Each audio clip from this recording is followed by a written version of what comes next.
Hey, I hope everyone is doing well. Welcome back for another breakdown. So I've just completed today's trading session.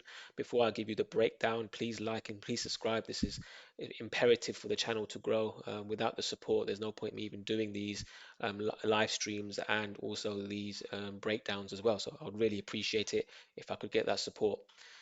Again, this is not financial advice. If I'm just nobody trading the markets, and so if you really want some financial advice, go seek independent advice.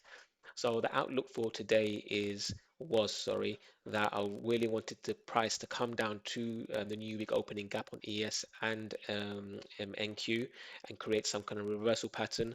Coupled in with that, we also had London low as well. So it was absolutely amazing. We got the London low sweep. We also got the NWOG as well. And therefore, when I saw on the 1 minute time frame up here, we were going to get, we got a high, we got a low, we got a high. If we were to break the swing high with displacement, that was the entry signal for me to grab a 2 hour trade. So please watch the trade. Please like and subscribe, and then I'll get see you lot again tomorrow as well.